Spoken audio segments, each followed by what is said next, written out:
Okay, hi Aquarius, and welcome to your September 2021 General Tarot Forecast. This is Sky, coming on to talk to you about your incredible month ahead of September. I really like what I see coming up for you.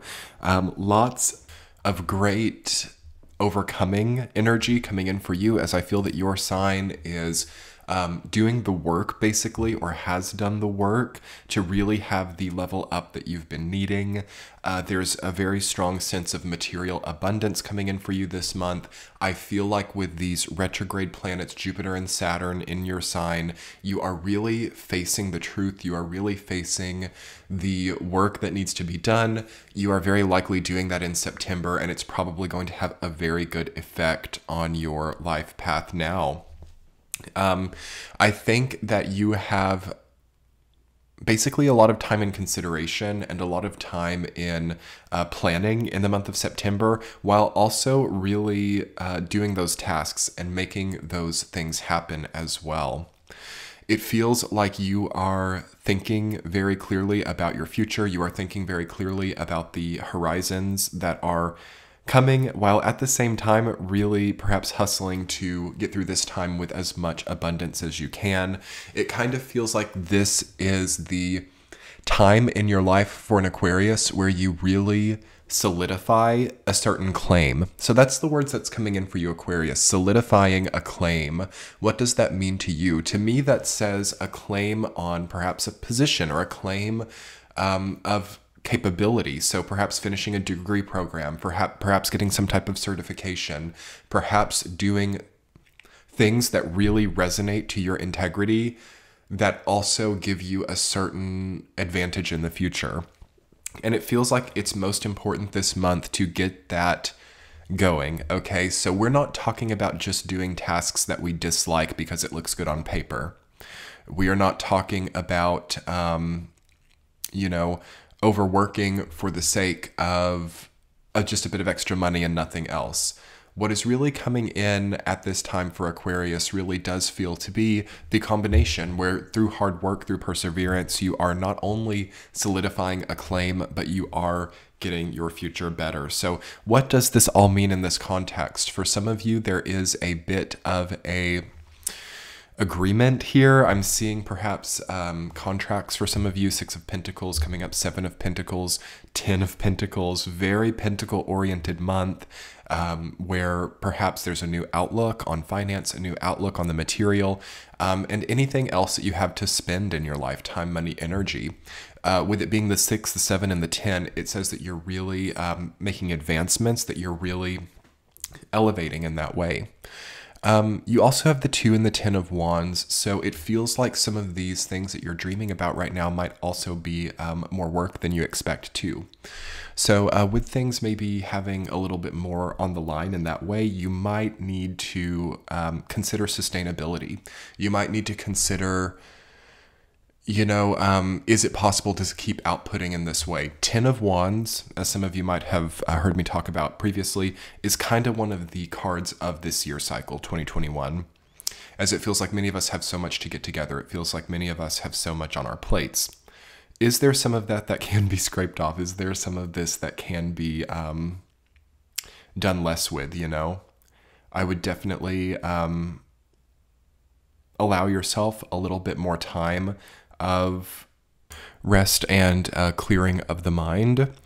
Otherwise, I do feel a lot of what is coming in this month is kind of revolutionary to your greater being. So interestingly, I think that you are going to get a much better idea of the bigger picture in general. There's something much more broad, much more encompassing about Aquarius coming on, but also what I'm being called to talk about here as I'm kind of talking about your messages, there's something a little bit tedious, I will say.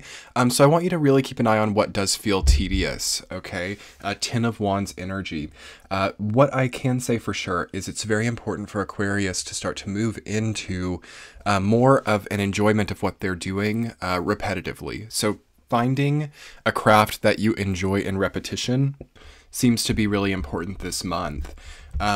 We're getting ready for direct planets Aquarius energy in the oncoming month of October. So it's kind of, for many people, especially Aquarius, just about getting through this month of September, making the voyage that is here, knowing what you want on your plate, knowing what you want growing in your life, knowing what you want to contribute to, ensuring that even if it is difficult, that you enjoy the repetition of it, that you enjoy the way it's building you up. In essence, finding a workout that you enjoy to do that is also really good for your body. It is possible. And it feels really important for Aquarius to start to know that that can be, like you can find a job that you enjoy that also makes good money. You can have a workout that you enjoy and also does really good things for your body. You can have a relationship that you enjoy and doesn't have like a lot of narcissistic, crazy, traumatic experiences. We have to really prepare ourselves by October to know that these full pictures are possible.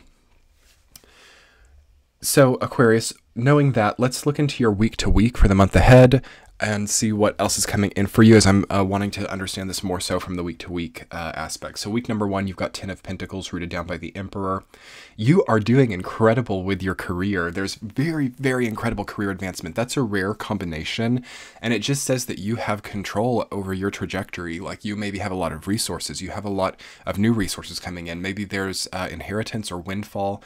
Or even if it's not something physical, maybe your time opens up and you have a lot more control over your time. That's a very powerful place to be.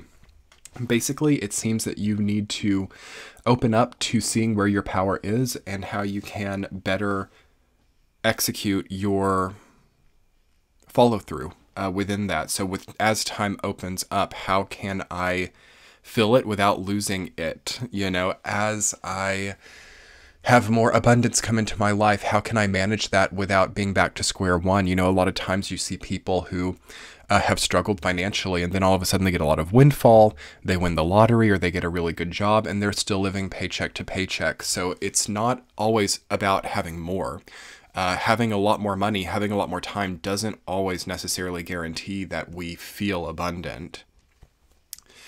Knowing that, how can you, if you don't feel abundant, how can you, with what you have now, feel abundant? Because by solving it that way, you will not only open up the gates to have more abundance, but you'll also know how to manage it in a way that is more evocative of abundance, okay?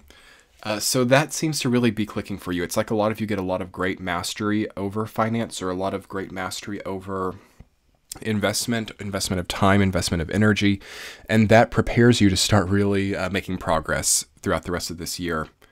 Okay, week number 2, you have the 10 of Wands rooted down by 6 of Cups. It seems like you are fostering dependence, so people around you might really be needing something from you.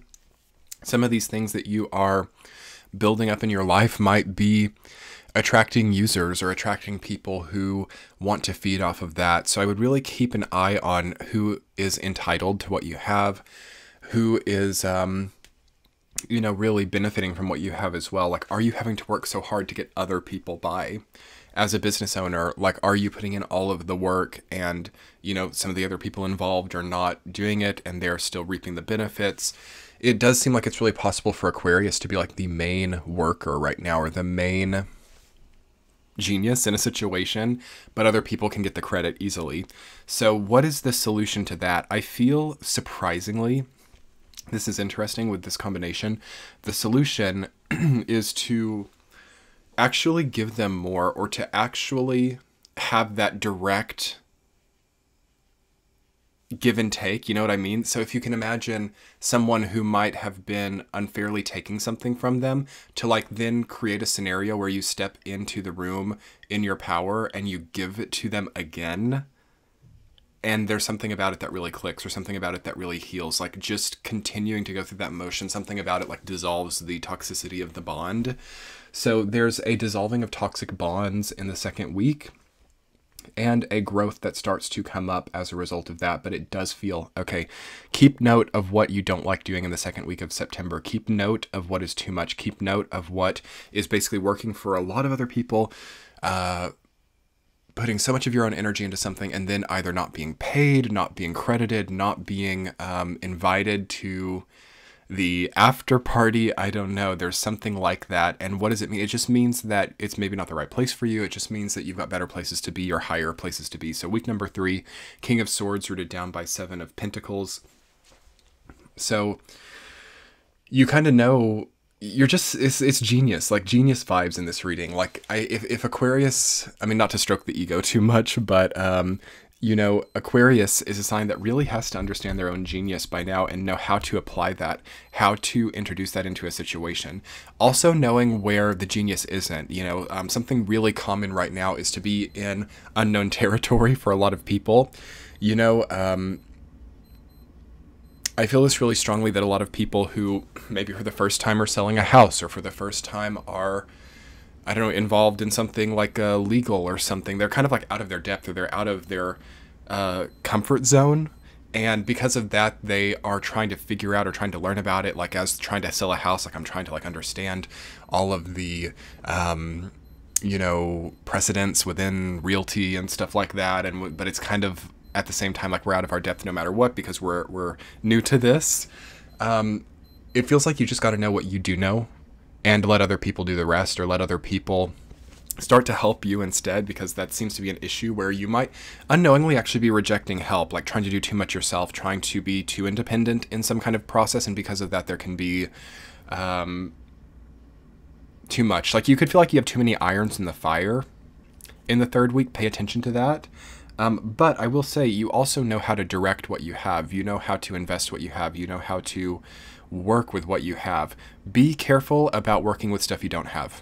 Okay? It's really important for you. Master what you have. Okay? Master what you have. There are some things by now that every Aquarius knows that they have. Like, as an Aquarius, I know now that I'm the best lawyer in like in the tri-state area or something, and that's where I'm going to focus. I'm probably not going to start to be the most renowned skydiver now that because I've never done skydiving before. You know, like this is kind of how this energy is, like where the lawyer now wants to be like the skydiver or something. It's like really, really wild. Know where your mastery is and beware of walking into other places with mastery. Like it's one thing to like take on new hobbies or new things that you enjoy for fun, but that's not really how I'm seeing people do it right now. I'm seeing a lot of people try to claim mastery or assert mastery really quickly, and yeah, having a lot of little snags because like, oh, or where the skydiver now wants to be like the master lawyer or something, you know, and it's like, that's kind of scary. Like that's like the skydiver's like, yes, I haven't even been to law school, but I will start selling advisory lawyer consultations or something, and I'm not a lawyer. I'll put out like disclaimers or something, but it's like really crazy like that. Like you got to really catch yourself being like entrepreneurial to a fault, or being so overwhelmingly enthusiastic about something you don't have context with that you push so far like that. Like instead, how about that law school application, you know, for the skydiver in that story? That could be really interesting. But we got to kind of have the natural momentum. We got to kind of actually offset it with a bit of like a traditional means, like, okay, I have an interest in law as a skydiver, you know, hypothetical situation. What does that mean for me? Maybe it's time to take the LSAT. Maybe it's time to, you know, start networking with other people involved in that industry and hear about their experiences, and start to understand actually what the industry is on the inside, instead of just like my appeal to it from the outside. Like that's a really good way to look at things right now. And then all of a sudden you have a lot of rods in the fire, and that's interesting, but just good food for thought. Week 4, you've got 6 of Pentacles rooted down by 2 of Wands. Okay, so don't sell your future. Don't buy from your future. It's really important. Debt can be an issue here. Not a good time to probably take out any debt unless it's responsible. I mean, sure, I'm sure there are ways that can be done responsibly. But 2 of Wands at the bottom of this says, okay, how do I have like my world in my hands? Like kind of really zooming out of things and looking at the entire broad picture, where I'm going to be in a long time from now, like what the central core of my life is, like what jobs, what pursuits, what skill sets, what types of people, what types of locations as well. What is my central core? And then 6 of Pentacles above that is about contracts. It's about debt. It's about rigid hierarchy as well. it's not a very kind mixture. It's like trying to rigidify your world or trying to contract out certain aspects of you in order to fulfill what you think is some type of purpose. So try to let it be more organic than that. Try to let things move more organically in September instead of getting too like two-dimensional. What do I mean by that? Getting too Capricorn, getting too Saturnian. For those of you who understand astrology, like we're out of that to some degree now, and I see people just over and over again still moving back into that period of time, still trying to work with that subset. We're kind of out of this like planning step by step. I do this, I do that, tactful in this way, strategic in that way, and you know, borrowing here and lending here and all of these like things. It's got to kind of get more organic. Okay. Anyway, Aquarius, let's look more into that in your extended reading about organic growth and about what else do I want to talk about for you guys in the extended reading. I want to talk about making sure that you don't have a lot of flotsam and jetsam. I say that a lot on this channel. It's I need to make like an emoji or something about flotsam and jetsam, but that just means that making sure you don't have a lot of just, you know, random stuff that doesn't have a lot of meaning towards you, but you have to tend to it. You have to like keep it going. Like it's so many different things in so many different areas. I want to look into that for you as well. So we'll look into unneeded clutter and then also organic growth. So that will be linked below on Patreon. You also get weekly bonus T-chats over there, and it's a great service. So be sure to check it out. It will be in the center of the screen and linked below. Thank you, Aquarius. Have a wonderful month. Bye.